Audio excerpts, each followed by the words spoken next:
우리가 계속해서 사도신경을 통해서 우리의 믿음을 점검해 가고 있습니다. 오늘은 성령으로 잉태되어 동정녀 마리아에게서 나셨다고 하는 이 사실을 말씀을 통해 다시 한번 생각해 보고자 합니다.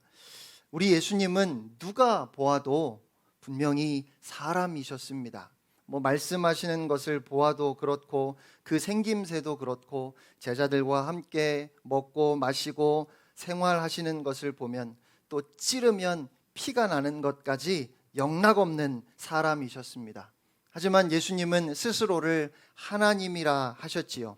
오직 하나님만 하실 수 있는 죄사함을 선포하셨고 감히 하나님을 아버지라고 부르시고 나아가서는 나와 아버지는 하나이니라 라고까지 말씀하셨습니다. 그 때문에 감히 하나님을 사칭하는 신성 모독 죄인을 당시의 유대 종교 지도자들은 그냥 두고 볼 수 없었습니다. 그래서 그들은 예수님을 십자가에 못 박았습니다. 그런데 우리는 그렇게 유대인들이 십자가에 못 박아 죽인 예수님을 하나님으로 고백합니다. 결코 쉽지 않은 고백입니다. 유대인들이 넘지 못했던 이 신앙의 장벽을 우리는 어떻게 넘었을까요? 성육신의 신비로 넘었습니다. 우리는 예수님을 하나님을 사칭한 죄인이 아니라 거꾸로 사람이 되신 하나님으로 고백합니다. 예수님이 완전한 사람이셨던 이유는 예수님이 정말로 사람이 되셨기 때문입니다. 예수님은 완전한 사람이셨습니다. 임마누엘이라고 하는 그 이름에 걸맞게 하나님께서 우리와 함께 하시기 위하여 사람이 되셨습니다. 우리에게 오시기 위해서 사람이 되셨는데 유대인들은 그것을 예수님께서 하나님을 모독한다고 참남하다 그렇게 몰아갔으니 예수님의 마음이 얼마나 답답하셨을까요? 오늘 우리가 살펴볼 사도신경의 세 번째 고백은 하나님이신 예수님이 사람이 되시는 출생 과정에 대한 고백입니다.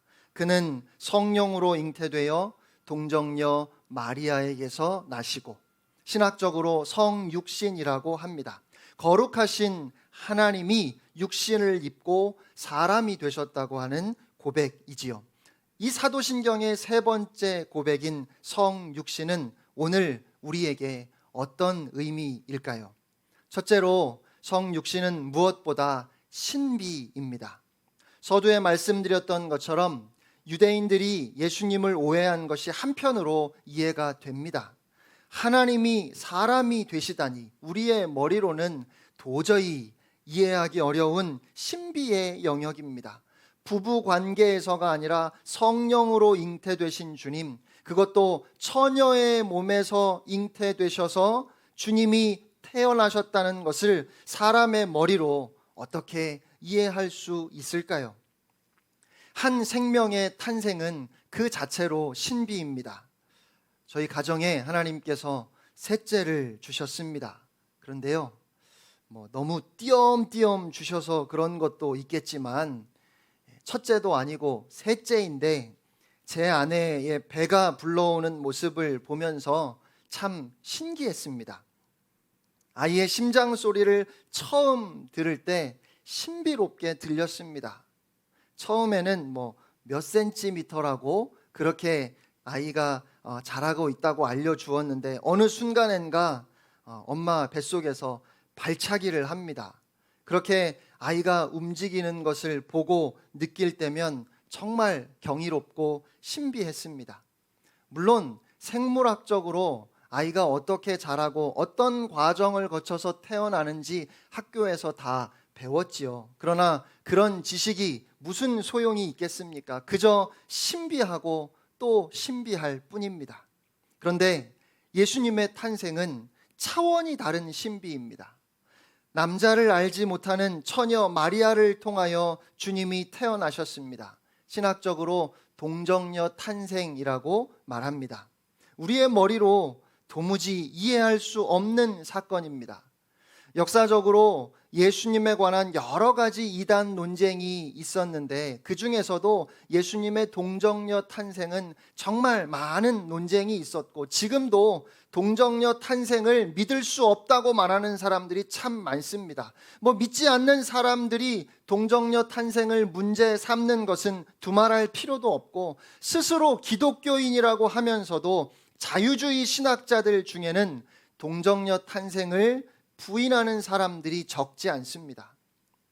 오늘 본문 말씀을 보면 천사가 나타나서 마리아에게 아들을 낳을 것이라고 알려줍니다. 그런데 아무리 천사가 나타나서 직접 이야기해 주었다 할지라도 이것은 마리아로서 쉽게 받아들일 수 있는 것이 아니었습니다. 여러분, 마리아도 믿지 못했습니다. 그래서 천사에게 나는 남자를 알지 못하니 어찌 이 일이 있으리까 라고 했지요. 마리아가 이 사실을 요셉에게도 이야기한 것 같습니다. 마태복음 1장 18절을 보면 마리아가 요셉과 약혼하고 동거하기 전에 성령으로 잉태된 것이 나타났다고 그렇게 성경은 말씀하는데, 마리아가 입덧을 하거나 아니면 그의 배가 불러와서 그걸 보고 요셉이 의심을 했다는 뜻이 아니라 마리아가 성령으로 잉태했음을 요셉에게 말했다는 뜻일 겁니다. 여러분, 그때 요셉이 얼마나 큰 충격을 받았을지 상상이 되십니까? 어느 날 제 아내가 갑자기 임신을 했어요. 그리고는 성령으로 잉태되었다고 하는 겁니다. 그러면 제가 과연 어떤 반응을 보일 것 같으십니까? 할렐루야, 하나님께서 우리 가정에 또 새 생명을 주셨구나 라고 할까요? 여러분이 다 아시는 것처럼 제가 참 믿음 없는 목사 아닙니까? 그렇다고 제 아내에게 뭐라고 따질 만큼 간이 크지도 못하지요. 그러니까 소심한 저는 말도 못하고 그렇다고 믿음도 없어서 정말 혼란스럽고 별별 생각이 다 들었을 겁니다. 마태복음 1장 19절 말씀입니다. 그의 남편 요셉은 의로운 사람이라 이를 드러내지 아니하고 가만히 끊고자 하여. 여러분, 요셉이 의로운 사람이었다는 말씀이 무슨 뜻일까요? 그가 마리아의 말을 믿지 않았다는 겁니다. 요셉은 도저히 믿을 수가 없었습니다. 성령으로 아기가 잉태되었다고 하는데 그 말을 도저히 받아들일 수가 없었어요. 그래서 그는 마리아와 조용히 헤어지려고 마음을 먹었습니다. 당시의 율법으로 하면 간음한 여인이기 때문에 모든 사람들에게 다 알려서 돌로 쳐 죽이도록 해야 합니다. 그런데 다른 사람들에게 알리려고 하지는 않았습니다. 마리아를 보호하려고 했던 것 같아요. 하지만 요셉은 헤어지기로 했습니다. 왜요? 의로운 사람이기 때문입니다. 마리아가 돌에 맞아 죽는 것을 바라지 않아서 드러내지는 않는다 할지라도 그렇다고 그것을 그냥 묵인하고 혼인할 수는 없었습니다. 그렇게 할 수 없는 의로움이 요셉에게 있었기 때문입니다. 요셉은 마리아의 말을 믿을 수 없었습니다. 그것은 인류 역사에 일어난 적이 없는, 들어보지도 못한 일이었고 아무리 마리아를 사랑하고 신뢰한다 할지라도 도저히 믿을 수 없는 일이었기 때문에 그렇습니다. 어쩌면 요셉이 심한 배신감을 느꼈을지도 모르겠습니다. 분노했을지도 모르겠어요. 그는 너무 혼란스러웠을 겁니다. 그래서 가만히 끊고자 했는데 꿈에 천사가 나타나서 말했습니다. 마태복음 1장 20절 말씀입니다. 이 일을 생각할 때에 주의 사자가 현몽하여 이르되 다윗의 자손 요셉아, 내 아내 마리아 데려오기를 무서워하지 말라. 그에게 잉태된 자는 성령으로 된 것이라. 아멘.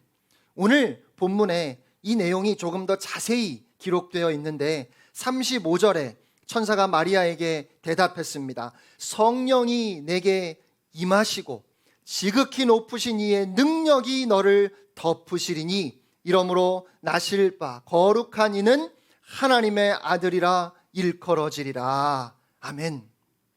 여기서 임하시고는 위로부터 임하다라는 뜻을 가지고 있습니다. 사도행전 1장 8절에도 같은 단어가 사용되었는데 영향을 끼치다라는 뜻으로 쓰였습니다. 또한 덮으시리니라는 말씀을 보면 창세기 1장 2절 말씀이 떠오릅니다. 땅이 혼돈하고 공허하며 흑암이 깊음 위에 있고 하나님의 영은 수면 위에 운행하시니라. 여기서 운행하시니라라는 이 단어가 어미새가 알을 부화시키기 위해서 그 알을 덮어 품는다는 그런 뜻입니다. 성령님이 이 땅을 덮으시고 품으시니 창조의 역사가 일어난 것입니다. 그리고 성령님이 마리아에게 동일하게 임하셨습니다. 마리아를 덮으시고 품으셨습니다. 그러자 예수님이 성령으로 잉태되어 동정녀에게서 나시는 신비한 생명의 역사가 일어났습니다. 여러분, 성육신은 놀라운 하나님의 신비입니다. 예수님이 성령으로 잉태되어 동정녀 마리아에게서 나셨다고 고백하는 것은 결코 쉬운 일이 아닙니다. 그럼에도 우리는 그 신비를 고백하고 있습니다. 그래서 누가 그러더라고요. 성육신의 신비만큼은 아니지만 오늘 우리가 동정녀 탄생을 믿고 고백하는 것이 또한 신비라고요. 여러분, 신기하지 않으십니까? 예수님이 성령으로 잉태되어 동정녀 마리아에게서 나셨음을 우리가 믿습니다. 그래서 고린도전서 12장 3절 말씀처럼 이 믿음은 정말 성령 하나님의 역사가 아니면 가능하지 않고, 또한 이 믿음은 하나님의 선물이라는 생각이 듭니다. 그 귀한 믿음을 성령님께서 우리에게 주셨음에 오늘 감사하는 여러분들 되시기를 축복합니다. 그런데 여러분은 혹시 예수님의 입장에서 이 성육신을 생각해 보신 적이 있으십니까?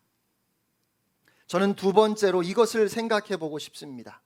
예수님의 입장이라는 말이 이상하게 들릴 수 있습니다. 그만큼 어쩌면 우리는 너무 우리의 입장에서만 모든 것을 생각하고 있습니다. 그런데 당연히 예수님께도 입장이라는 게 있지 않겠습니까? 예수님의 입장에서 성육신은 어떤 의미였을까요? 불편이라는 단어가 떠오르고 고통이라는 단어도 떠오릅니다. 성육신은 고통입니다. 존귀하신 하나님이 비천한 사람의 몸을 입으신 사건입니다. 우리에게는 그저 신비한 사건이지만 당사자인 예수님께는 고통스러운 사건이었습니다. 하나님으로서의 영광을 포기하는 일이었고, 존귀하신 하나님의 자리에서 비천한 사람의 자리로 내려오시는 일이었기 때문입니다. 예수님의 오심은 너무도 위험한 일이었습니다. 짐승들이 있는 마구간에서 태어나셨습니다. 한 푼도 안 되는 작은 아기, 너무도 연약한 아기, 십자가에 못 박을 필요도 없이 돌보는 이가 없으면 하루도 살 수 없는 그 연약한 아기 예수님, 엄마가 젖을 먹이지 않으면 금방 배가 고파서 울고, 그래서 누군가가 꼭 돌보아 주어야만 하는 그런 연약함으로 우리 예수님은 이 땅에 오셨습니다. 이방의 신화에서처럼 알을 깨고 태어난다든지 혹은 바다에서 솟아오른다든지 그러면 될 것을 주님은 왜 그렇게 연약한 모습으로 이 땅에 오셨는지요? 여러분, 갓 태어난 아기의 머리를 보셨습니까? 새근새근 호흡할 때마다 머리뼈 한가운데에 그 볼록거리는 연약함이란 누군가의 아주 작은 힘에도 그 생명은 꺼질 수 있습니다. 창조주이신 하나님께서 그렇게 연약한 아기로 이 땅에 오셨습니다. 그렇게 초라하게 오셨습니다. 메시아이신 예수님이 태어나시기에는 왕궁도 부족합니다. 그런데 예수님은 마구간에서 태어나셔서 구유에 누우셨습니다. 예수님이 누우셨던 구유는 우리가 흔히 생각하는 것처럼 옛날 외양간에서 보았던 큰 나무 속을 파내어서 만든 그런 구유가 아니라는 글을 읽은 적이 있습니다. 이스라엘에서는 그런 구유를 찾아볼 수가 없답니다. 그렇게 큰 나무가 너무 구하기 힘들기 때문입니다. 그래서 이스라엘에서는 나무 대신에 큰 바위를 파서 구유를 만들었습니다. 그러면 예수님께서 누우셨던 구유는 차가운 냉기가 도는 딱딱한 돌 구유였을 확률이 큽니다. 빌립보서 2장 6절로 8절 말씀은 예수님의 성육신에 관한 말씀입니다. 그는 근본 하나님의 본체시나 하나님과 동등됨을 취할 것으로 여기지 아니하시고 오히려 자기를 비워 종의 형체를 가지사 사람들과 같이 되셨고 사람의 모양으로 나타나사 자기를 낮추시고 죽기까지 복종하셨으니 곧 십자가에 죽으심이라. 아멘. 이 말씀을 가만히 보면 분위기가 많이 무겁습니다. 자기를 비워 종의 형체를 가지사 자기를 낮추시고 등등 하나같이 무겁고 심지어 어둡기까지 한 표현들입니다. 예수님의 입장에서 성육신은 정말로 그랬습니다. 불편하고 어쩌면 수치스럽고 그래서 말할 수 없이 고통스러운 일이었습니다. 우리에게는 익숙한 사람의 형체지만 주님께는 종의 형체였습니다.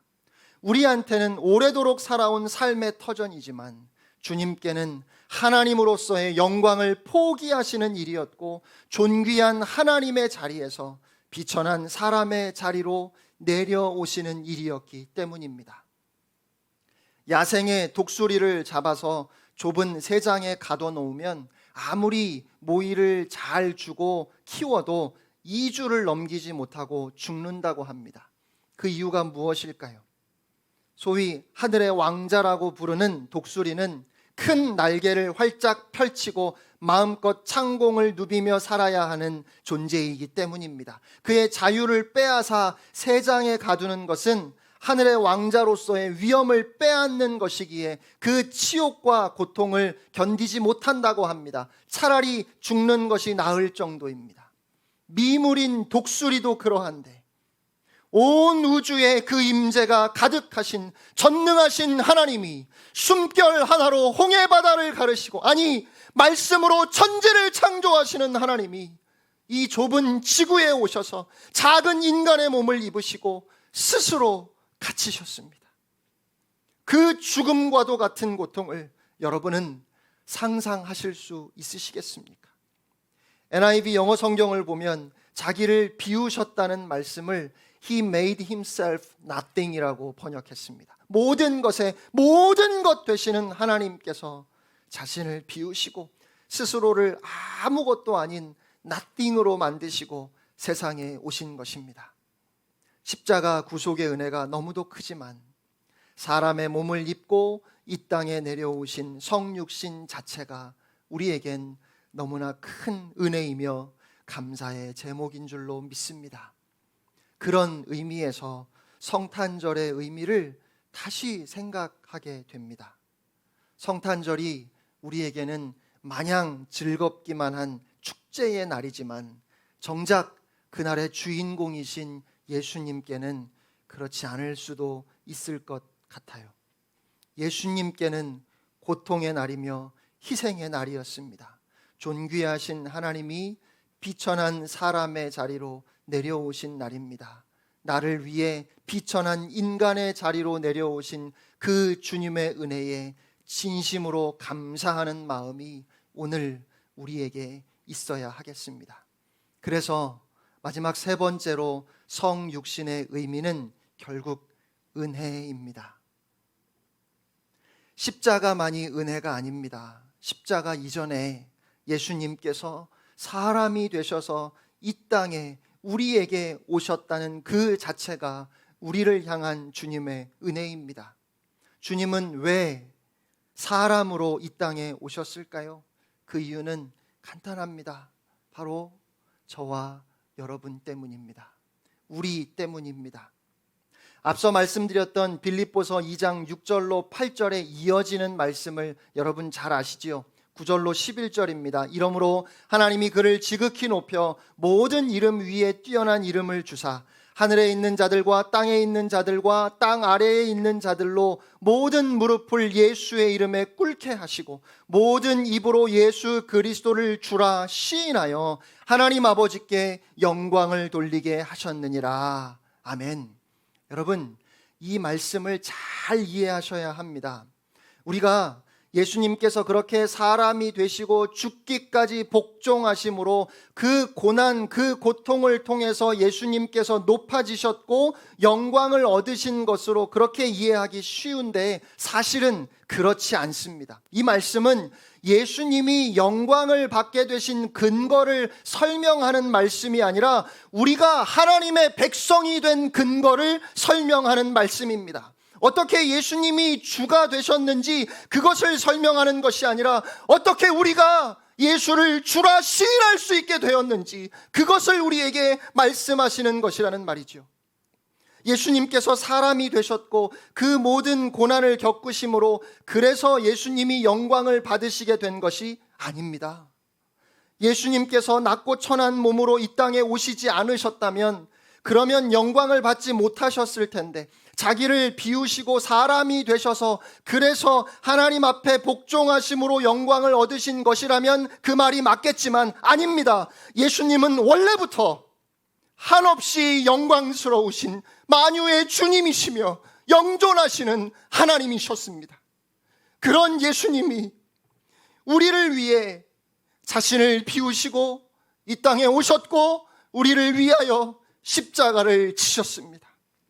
예수님의 그 고통과 고난을 통해서 영광을 얻었다면 그것은 예수님이 아니라 바로 저와 여러분입니다. 우리가 영광을 얻었습니다. 절망 가운데 있던 우리가 예수 그리스도를 주라 시인하며 하나님께 영광을 돌리는 하나님 나라의 백성이 된 그 영광을 예수님의 고통을 통하여 우리가 얻게 된 것입니다.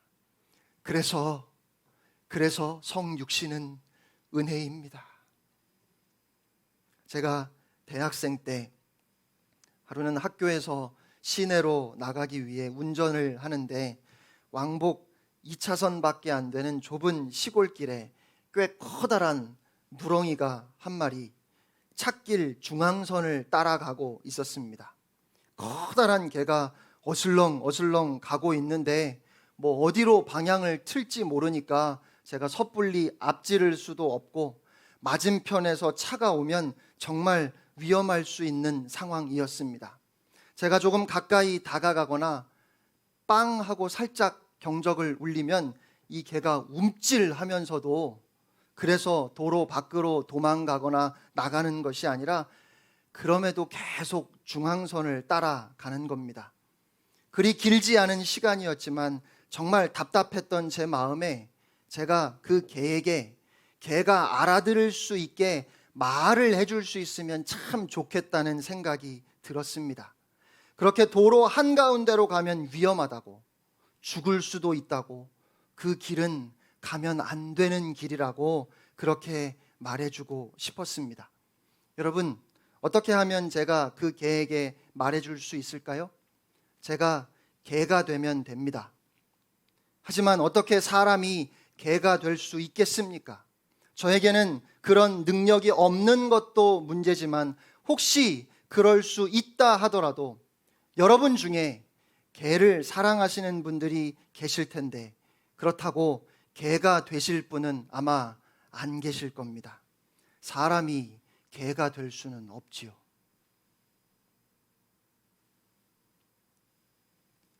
그런데 하나님이신 예수님이 사람이 되셨습니다. 우리를 사랑하셔서 우리를 위해 사람이 되셨습니다. 도대체 하나님의 말씀을 알아듣지 못하는 어리석고 우둔한 우리에게 참 진리를 가르쳐 주시기 위해서 죽음의 길, 멸망의 길을 가고 있는 우리에게 참 소망과 생명의 길이 되어 주시기 위해서 우리를 구원하시기 위해서 예수님은 사람이 되셨습니다. 이 얼마나 말도 안 되는 은혜입니까? 어떤 종교는 자기 수양을 통해서 높이 올라간 신을 믿는다고 합니다. 사람의 힘으로 도달할 수 없는 선을 그어놓고 이 선을 넘어오라고 요구합니다. 도달하지 못하면 정성이 부족하거나 깨달음이 부족하거나 공덕이 부족하기 때문입니다. 신에게는 아무런 책임이 없습니다. 다 사람 탓입니다. 그런데 예수님은 우리에게 올라오라 하지 않으시고 친히 우리에게 내려오셨습니다. 완전한 하나님으로 또한 완전한 사람이 되어 우리 곁에 오셨습니다. 예수님은 성자 하나님이십니다. 그런데 우리와 똑같은 연약한 인간이 되셨습니다. 예수님께서 승리하셨습니다. 하나님으로서 모든 것을 이기신 것이 아닙니다. 한 인간으로서 모든 것을 견뎌내셨고 이겨내셨고 그 주님의 승리를 우리가 함께 누릴 수 있게 해 주셨습니다. 그래서 오직 예수 그 이름에 구원이 있습니다. 오직 예수 그리스도를 믿을 때에 우리가 구원을 얻게 됩니다. 이 일을 몸소 이루신 우리 주 예수 그리스도를 찬양합니다. 사랑하는 성도 여러분, 우리는 성령으로 잉태되어 동정녀 마리아에게서 나신 예수 그리스도를 믿습니다.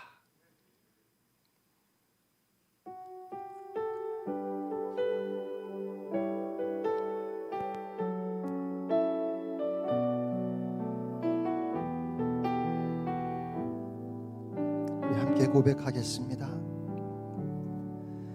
많은 이들 말하고 많은 이들 노래는 하지만 정작 가진 않는 길 두려운 생각보다 많이 힘들고 험한 길보단 그저 말로만 가려기에 점점 멀어져만 가네. 내게 생명 주었던 그 길 점점 이용하려 하네. 내게 사랑 주었던 그 길 다시 복음 앞에 내 영혼 손에 주님 만난 그때 나 다시 돌아가 주님께 예배 드리며 다시 십자가의 길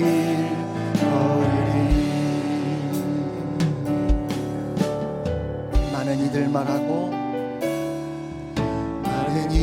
말하고 많은 이들 노래는 하지만 정작 가진 않는 길 두려운 생각보다 많이 힘들고 험한 길보단 그저 말로만 가려기에 점점 멀어져만 가네. 내게 생명 주었던 그 길 점점 이용하려 하네. 내게 사랑 주었던 복음 앞에 내 영혼 손에 주님 만난 그때 나 다시 돌아가 주님께 예배 드리며 다시 십자가의 길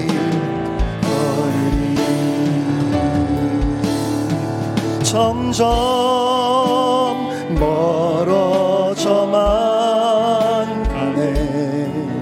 내게 사랑 주었던 그 길 점점 이용하려 하네.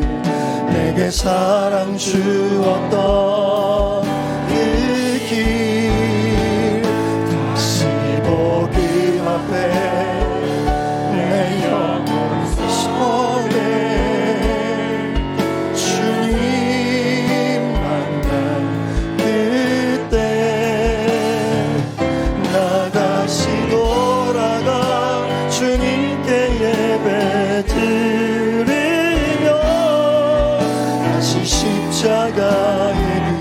다시 복음 앞에, 다시 복음 앞에 내 영혼 전해